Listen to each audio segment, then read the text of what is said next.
Hello friends, welcome back to Sarbath Kid channel. நான் கார்த்திகா முத்து. இன்னைக்கு வந்து மதுரை பன் பரோட்டா எப்படி பண்றதுன்னு பார்க்கலாம். இந்த பன் பரோட்டா கூட சிக்கன் கிரேவி வச்சு சாப்பிடும்போது டேஸ்ட் அட்டகாசமா இருக்குங்க. இந்த பன் பரோட்டாவை வீட்ல எப்படி சிம்பிளா பண்றதுன்னு பார்க்கலாம். நம்ம இந்த வீடியோக்கு போறதுக்கு முன்னாடி நம்ம சேனலை நீங்க இன்னும் சப்ஸ்கிரைப் பண்ணல அப்படின்னா சப்ஸ்கிரைப் பண்ணிக்கோங்க. இப்போ வாங்க வீடியோக்குள்ள போலாம். மதுரை பன் பரோட்டா பண்ணுறதுக்கு நான் இன்றைக்கி பெரிய பாத்திரத்தில் 2 கப்பு வந்து மைதா எடுத்திருக்கேன். ஸோ இந்த மைதாவோட அளவு பார்த்திங்கன்னா 1/2 கிலோ இருக்கும். இதுக்கு தேவையான அளவுக்கு உப்பு போட்டுக்கோங்க.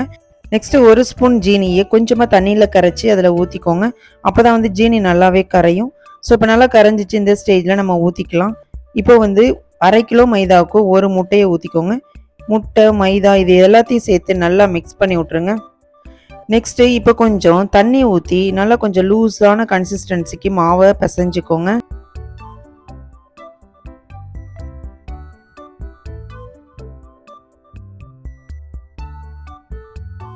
இப்போ பரோட்டாவுக்கு மாவு சூப்பராக ரெடி ஆகிட்டுங்க.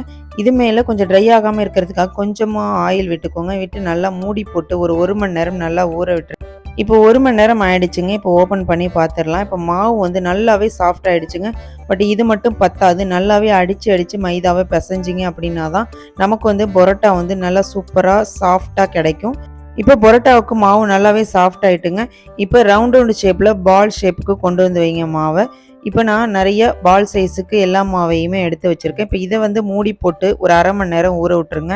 இப்போ 1/2 மணி நேரம் ஆயிடுச்சுங்க. இப்போ வந்து ஓப்பன் பண்ணி பார்த்துடலாம். மாவு நல்லாவே சாஃப்டாக இருக்குங்க. இப்போ ஒரு பாலை எடுத்து இந்த மாதிரி பரோட்டாவை வீச்சுற மாதிரி, பரோட்டாவை இந்த மாதிரி வீசுவாங்கள்ல, ஸோ இந்த மாதிரி உங்களுக்கு வீச தெரியும் அப்படின்னா இந்த மாதிரி வீசி நல்லா அழகாக கையிலே மடித்து போட்டுக்கலாம். சப்போஸ் உங்களுக்கு இந்த மாதிரி வீச தெரியலை அப்படின்னா நீங்கள் வந்து நான் இன்னொரு மெத்தட் சொல்கிறேன், அந்த மெத்தடில் நீங்கள் வந்து ஃபாலோ பண்ணிக்கோங்க. இப்போ 2வது டைப் எப்படி பண்ணுறதுன்னா, இந்த மாதிரி ஒரு பீஸ் மைதாவை எடுத்து இந்த மாதிரி நம்ம சப்பாத்தி கல்லில் போட்டு தேய்க்குவோம்ல, இந்த மாதிரி ஃபுல் சைஸுக்கு எந்த அளவுக்கு தின்னாக தேய்க்க முடியுமோ அந்த அளவுக்கு நீங்கள் தேய்ச்சிக்கோங்க. இப்போ தேய்ச்சிட்டிங்க அப்படின்னா இந்த மாதிரி எடுத்து சின்னதாக ரோல் மாதிரி நல்லா மடக்கி கீழே வந்து இந்த மாதிரி மாவை வச்சுருங்க. இந்த மாதிரி வைக்கும்போது உங்களுக்கும் ஒரு ஷேப் கிடைக்கும். இப்போ எல்லா பரோட்டாவும் நான் இந்த மாதிரி சுற்றி மடித்து வச்சுருக்கேங்க. இப்போ அடுப்பை பற்ற வச்சு ஒரு தோசைக்கல்லை போட்டுக்கோங்க. அதில் தேவையான அளவுக்கு எண்ணெயை ஊற்றிக்கோங்க. இப்போ நம்ம ரெடி பண்ணி வச்சுருந்த ஒரு பரோட்டாவை இதில் போட்டு நல்லா மிதமான தீயில் நல்லா 2 சைடும் திருப்பி விடுங்க. இப்போ வந்து ஒரு சைடு நல்லாவே வெந்துருச்சுங்க. இப்போ அடுத்த சைடு திருப்பிக்கலாம். இப்போ 2 சைடு நல்லா ஒரு கோல்டன் கலர் ஆகிடுச்சு பாருங்கள். பார்க்கவே சூப்பராக இருக்குது. அவ்வளோதாங்க, இந்த பரோட்டாவை எடுத்து வச்சுக்கலாம். இப்போ நான் ஆக்சுவலாக 2 பரோட்டா போட்டிருக்கேன். இதை வந்து நம்ம சூடாக இருக்கும் போதே 2 கையும் வச்சு இந்த மாதிரி அடிச்சுக்கிட்டீங்க அப்படின்னா இன்னும் கொஞ்சம் நல்லா சாஃப்ட். நான் இன்னொரு பரோட்டா கூட போட்டு காமிக்கிறேன். இப்போ இன்னொரு பரோட்டா அந்த மாதிரி தோசைக்கல்லில் போட்டுக்கோங்க.